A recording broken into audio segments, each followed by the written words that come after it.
अस्सलाम वालेकुम व्यूअर। मैं आज जिस मेडिसिन के बारे में बात कर रहा हूँ ये है गट केयर साशे। दोस्तों ये एक किस्म का डाइटरी सप्लीमेंट है। ये जो हमारी गैस्ट्रोइंटेस्टाइनल की हेल्थ के हवाले से ये अहम है। ये हेल्थ को प्रमोट करती है। इसमें दो तरह के बैक्टीरिया होते हैं या हम यीस्ट कह सकते हैं। एक तो हो गया बैक्टीरियम और दूसरा हो गया क्लस्ट्रीडियम। दोस्तों ये एक किस्म के ग्राम पॉजिटिव एनारोबिक बैक्टीरिया हैं। ये हमारे इंटेस्टाइन के अंदर पाए जाते हैं। इनको पॉजिटिव बैक्टीरिया कहा जाता है और ये हमारे सेहत के हवाले से अहम किरदार अदा करती हैं और इनसे जो हमारी बॉडी है उसको फ़ायदा होता है। ये हमारे जो डिजेस्टिव सिस्टम है उसके अंदर इनका ख़ास किरदार होता है। दोस्तों जो हम फाइबर वाले फूड खाते हैं तो ये उनको डिजेस्ट करने में मदद करती हैं और एक किस्म के विटामिन बी कह सकते हैं और जो फैटी एसिड हैं ये उनकी प्रोडक्शन करते हैं। और दूसरा जो एक एंटी इन्फ्लेमेटरी किरदार है इनका। दोस्तों ये एक किस्म के जो हमारे फर्मेंटेटेड फूड हैं उनमें ये पाई जाती हैं और ख़ास तौर पे अगर कोई कल्चर्ड मिल्क है या कोई भी दही से बनी हुई कोई भी चीज़ है उसके अंदर ये पाई जाती हैं। दोस्तों हमारी जो इंटेस्टाइन है या हमारे स्टोमिक है या जो भी गैस्ट्रो इंटेस्टाइनल है उनमें दो तरह के बैक्टीरिया होते हैं। एक वो बैक्टीरिया जो जिस्म को फ़ायदा दे रहे होते हैं, दूसरे वो बैक्टीरिया जो नुकसान दे रहे होते हैं।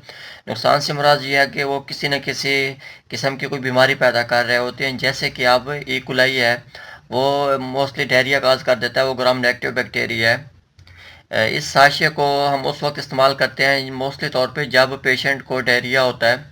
इनका काम ये होता है कि वो जो बैक्टीरिया है वो इम्बैलेंस हो चुके होते हैं जिसकी वजह से उस पेशेंट को डायरिया होता है। इनका काम ये होता है कि ये जो पॉजिटिव बैक्टीरिया उनकी जो काउंट कह सकते हैं या मिकदार कह सकते हैं, जो उनको बढ़ा देते हैं।